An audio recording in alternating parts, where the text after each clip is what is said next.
Hello दोस्तों, सी programming के इस वीडियो लेक्चर के अंदर मैं मोहसिन शेख आप सभी का स्वागत करता हूं। इस वीडियो लेक्चर में हम ऑपरेटर्स के बारे में पढ़ेंगे। बेसिकली ऑपरेटर्स क्या है? ऑपरेटर एक सिंबल है जो कि ऑपरेट करता है वैल्यू और वेरिएबल्स को, यानी कि ऑपरेटर की मदद से हम वैल्यू को और या फिर वेरिएबल को हम अलग अलग ऑपरेशन करा सकते हैं। जैसे कि यहाँ पर प्लस वेरिएबल है तो वो एक एडिशन परफॉर्म करता है। सिंपली यहाँ पर मैंने INT ABC डिक्लेयर किया हुआ है और C को हम C equal to A plus B, यानी कि C की जो वैल्यू होगी वो A और B का प्लस होगा। तो यहाँ पर C हमारा है वो एक ऑपरेंड है। फिर इसके अलावा इक्वल प्लस वो है हमारा एक ऑपरेटर है और A, B और C हमारे ऑपरेंड्स है। ऑपरेंड्स क्या है? ऑपरेंड आर वेरिएबल और expression which are use to operate और एवेल्यूएट द एक्सप्रेशन, यानी कि ऑपरेंड्स एक वेरिएबल है या फिर एक्सप्रेशन है जो कि यूज होता है ऑपरेटर्स को एवेल्यूएट करने के लिए।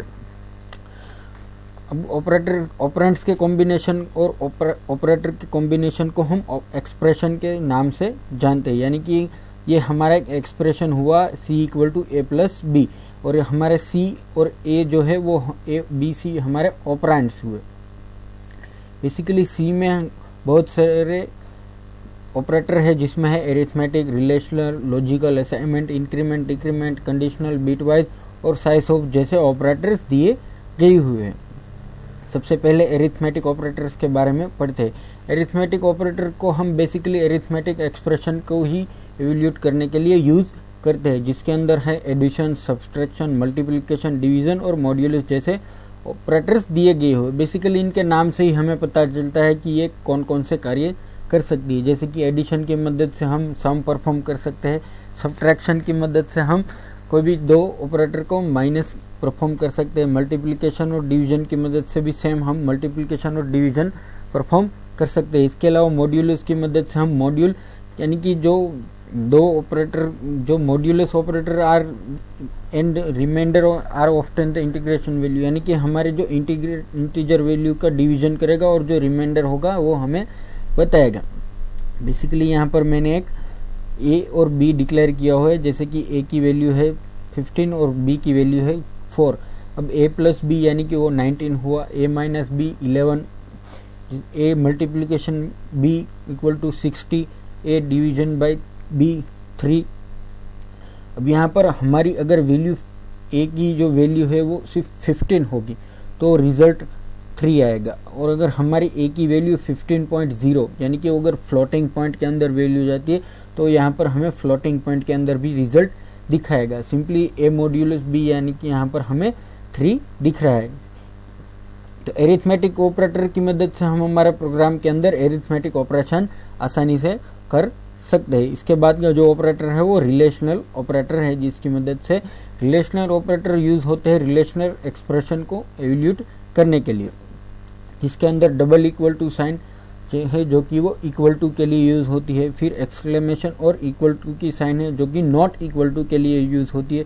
फिर उसके बाद greater than, less than, greater than equal to और लेस देन इक्वल टू जैसे ऑपरेटर्स है।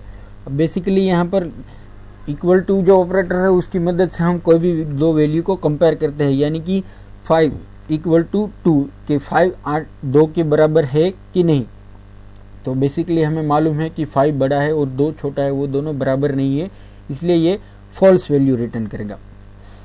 सिंपली यही मेथड हम नॉट इक्वल टू मेथड में यूज करते हैं कि 5 नॉट इक्वल टू 2, हाँ 5 2 के बराबर नहीं है तो ये यहाँ पर वैल्यू ट्रू करेगा। फिर उसके बाद ग्रेटर देन है, तो यहाँ पर ग्रेटर देन का हमने यूज किया है कि 5 ग्रेटर देन 2, कि हाँ 5 जो है वो 2 से बड़ा है तो कि यह तो उसकी वैल्यू हमें ट्रू मिलेगी। फिर उसके बाद ग्रेटर देन और इक्वल टू का है कि 5.2 ग्रेटर देन इक्वल टू 4.6। अब ग्रेटर देन और इक्वल टू के मतलब क्या है कि वो उससे ज़्यादा या उसके जितना होना चाहिए। तो यहाँ पर 5.2 ग्रेटर देन और इक्वल टू 4.6 की नहीं, वो 5.2 इक्वल भी नहीं और छोटा भी नहीं है, तो ये वैल्यू ट्रू करेगी। उसके बाद 6.8 लेस देन 4, यानी कि 6.8 4 से छोटा है तो कि नहीं ये 4 से बड़ा है, तो वैल्यू हमें फॉल्स रिटर्न करेगी। इसी तरह 5 लेस देन इक्वल टू 4, यानी कि 5 4 से छोटा है या उसके जितना है तो नहीं, ये भी हमें फॉल्स वैल्यू रिटर्न करेगी। सिंपली यहाँ पर इक्वल टू और नॉट इक्वल टू भी सेम जैसे यहाँ पर दिखाया गया है कि 8 इक्वल टू 3, कि ये 8 जो है वो 3 के जितना है, तो कि नहीं ये 3 के जितना नहीं है। उसके बाद 8 नॉट इक्वल टू 3, कि हाँ जो 8 है वो 3 के जितना नहीं है, तो ये वैल्यू ट्रू रिटर्न करेगा। उसके बाद के जो ऑपरेटर है वो लॉजिकल ऑपरेटर है। लॉजिकल ऑपरेटर की मदद से हम दो एक्सप्रेशन को एक ही एक्सप्रेशन के अंदर हम मल्टीपल कंडीशन यूज कर सकते हैं। जैसे कि अगर यहाँ पर मैंने एग्जांपल में दिया गया हुआ है कि x की वैल्यू 5, y की वैल्यू 7 और z की वैल्यू ट्रू 10 कर दी है। अब यहाँ पर z x less than y, और यहाँ पर देख सकते हैं कि लॉजिकल ऑपरेटर्स पहले डिस्कस कर लेते हैं कि लॉजिकल ऑपरेटर के अंदर 3 तरह के ऑपरेटर है। एक लॉजिकल एंड है, दूसरा लॉजिकल और तीसरा है लॉजिकल नॉट। अब यहाँ पर ट्रुथ टेबल भी उसका समझ लेते हैं कि अगर कंडीशन कैसी कैसी हुई तो वो कौन कौन से लॉजिकल कौन कौन से वैल्यूज रिटर्न करेगा। अब यहाँ पर दो कंडीशन ले लेते हैं, कंडीशन 1 और कंडीशन 2। फिर हमारे तीनों ऑपरेटर्स ले लेते हैं, लॉजिकल एंड, लॉजिकल नॉट और लॉजिकल और। यहाँ पर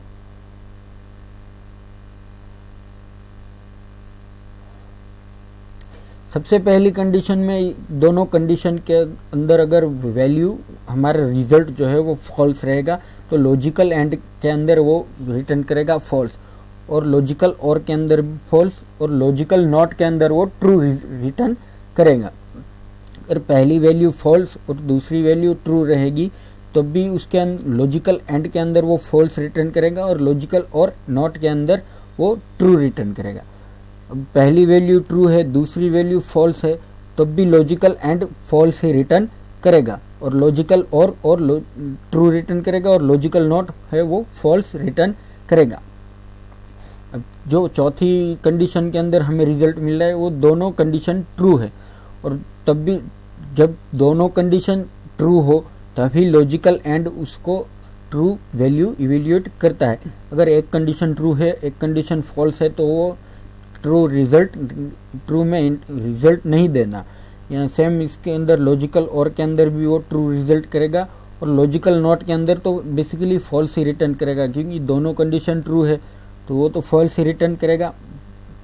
तो यहाँ पर मैंने एक एग्जांपल लिया हुआ है जिसके अंदर x की वैल्यू 5, y की 7 और z की 10 डिक्लेयर कर दी है। अब x लेस देन y यानी कि x y से छोटा है, और z नॉट इक्वल टू 9 कि z की वैल्यू 9 के बराबर नहीं है, तो ये बेसिकली ट्रू कंडीशन है कि x y से छोटा नहीं है, x y से छोटा है और z की वैल्यू 9 नहीं है, तो बेसिकली ये ट्रू वैल्यू हुई।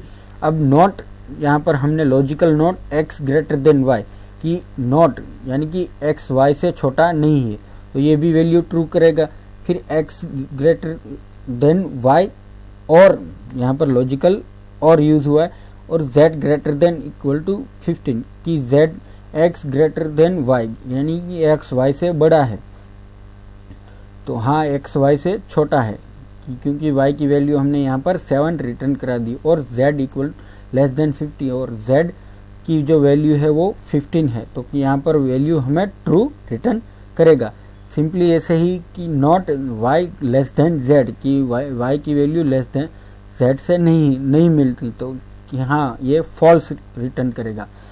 Simply x greater than y और x z ग्रेटर देन 50 कि नहीं, ये भी फॉल्स रिटर्न करेगा। ऊपर के ट्रुथ टेबल के मुताबिक अगर वैल्यू आ रही है तो ही ये उसके अंदर वेरिएबल के अंदर वैल्यू रिटर्न करेगा। अब जो ऑपरेटर है वो असाइनमेंट ऑपरेटर है। असाइनमेंट ऑपरेटर की मदद से हम कोई भी वेरिएबल के अंदर वैल्यू असाइन कर सकते हैं। अब यहाँ पर असाइनमेंट वेरिएबल ऑपरेटर के अंदर हम वेरिएबल लेफ्ट साइड में डिक्लेयर करते हैं, फिर इक्वल टू, और हमारा जो एक्सप्रेशन है वो यहाँ पर मैंने a इक्वल टू 12 लिया हुआ है, और a equal to a plus 1 या फिर 12 प्लस 1, ये जो वैल्यू रिटर्न करेगा a की वैल्यू 12 है, उसके बाद a equal to a plus 1 करेंगे यानी कि a की जो वैल्यू है वो 12 प्लस 8 यानी कि वो 13 होगी।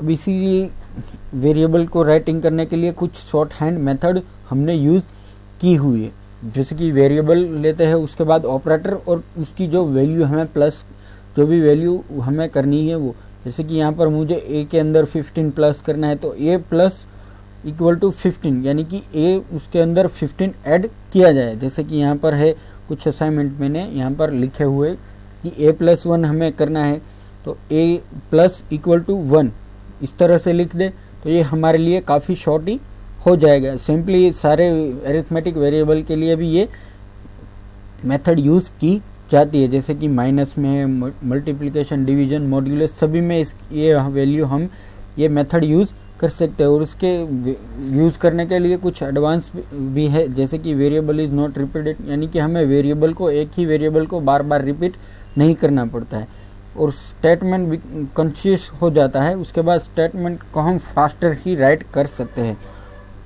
उसके बाद का जो ऑपरेटर है वो है इंक्रीमेंट और डिक्रीमेंट ऑपरेटर। बेसिकली इंक्रीमेंट और डिक्रीमेंट ऑपरेटर ये यूनिरी ऑपरेटर है, जिसकी मदद से हम वैल्यू, इंक्रीमेंट ऑपरेटर की मदद से हम हमारे वेरिएबल की वैल्यू में प्लस इंक्रीमेंट करा सकते हैं और डिक्रीमेंट वेरिएबल की मदद से हम, ऑपरेटर की मदद से हम वेरिएबल के अंदर एक वैल्यू डिक्रीमेंट करा सकते हैं।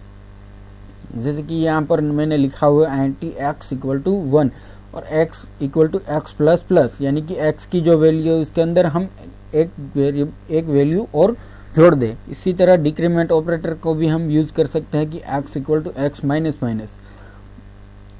अब जो है वो कंडीशनल ऑपरेटर है, जिसको हम टर्नरी ऑपरेटर की नाम से भी जानते हैं। कंडीशनल और टर्नरी ऑपरेटर जो चेक कंडीशन, वो है चेक कंडीशन को चेक करने के लिए यूज़ होते हैं। जैसे कि यहाँ पर E1, फिर उसके बाद उसके अंदर लॉजिकल हमने किया हुआ है कि E1, फिर उसके बाद E2 और E3। अगर E1 की वैल्यू ट्रू रिटर्न करेगा तो वो पहला स्टेटमेंट एग्जीक्यूट करेगा और अगर वैल्यू ट्रू नहीं है तो E3 यानी कि तीसरा हमारा जो स्टेटमेंट एग्जीक्यूट करेगा। सिंपली इफ कंडीशन का शॉर्ट हैंड ही है कि ए वैल्यू की अगर ये हो तो ये रिटर्न करे या फिर ये रिटर्न करे। जैसे कि यहाँ पर if x less greater than y तो max equal to x else max equal y। सिंपली इसी तरह हम कंडीशनल ऑपरेटर को यूज़ कर सकते हैं। अब आते हैं जो है कि bitwise operator. Bitwise operator bit manipulation के लिए यूज़ होते हैं और बीट की वैल्यू चेक करने के लिए और बीट को शिफ्ट बीट और राइट लेफ्ट के अंदर शिफ्ट करने के लिए यूज़ होते हैं। जैसे कि यहाँ पर बीट वाइज के अंदर एंड है, फिर बीट वाइज और, बीट वाइज एक्सक्लूसिव और, वंस एक्सप्रेशन और शिफ्ट लेफ्ट और शिफ्ट राइट जैसे ऑपरेटर को हम यूज़ कर सकते हैं। इसके बाद जो है वो साइज ऑफ ऑपरेटर है, जिसकी मदद से हम कोई भी वेरिएबल की जो हमने असाइन किया है उसकी मेमोरी बाइट्स में कितनी यूज़ हुई है वो हम इसकी मदद से जान सकते हैं। जैसे कि यहाँ पर v equal to size of int, यानी कि हमने एक int v डिक्लेयर किया हुआ है। अगर v की वैल्यू 2 है तो वो इंटीजर 2 बाइट हमारे मेमोरी के अंदर रिजर्व करेगा। इसके बाद का जो ऑपरेटर है वो कॉमा ऑपरेटर है। बेसिकली कॉमा ऑपरेटर की मदद से हम मल्टीप्लाइन स्टेटमेंट को एक ही साथ जोड़ सकते हैं। जैसे कि यहाँ पर मैंने किया हुआ है z equal to x plus x equal to 5 plus equal to y equal to 10 और x प्लस y। बेसिकली इसे हम लूप में भी यूज़ कर सकते हैं। जैसे कि यहाँ पर for i equal to 0, j equal to 0, i less than j और i प्लस प्लस और j माइनस माइनस। इसके अलावा भी और ऑपरेटर है, जैसे कि एस्टेरिक ऑपरेटर है। तो एक ऑपरेटर ये है कि उसको हम एक यूजफुल ऑपरेटर है पॉइंटर के साथ डील करने के लिए। उसके बाद डॉट और एरो जो ऑपरेटर है वो हमें स्ट्रक्चर के टाइम, हम जब स्ट्रक्चर को यूज़ करते हैं तो वो भी काफ़ी यूजफुल में हमारे ऑपरेटर्स हो जाते हैं। बेसिकली डॉट और एरो ऑपरेटर को हम स्ट्रक्चर के साथ ही यूज़ कर सकते हैं। उम्मीद करता हूँ हमारे ये ऑपरेटर का वीडियो आपको बहुत ही पसंद आया होगा। हमारे यूट्यूब चैनल पर आकर हमें लाइक कीजिए, सब्सक्राइब कीजिए और हमारे वीडियोस शेयर कीजिए। Thank you.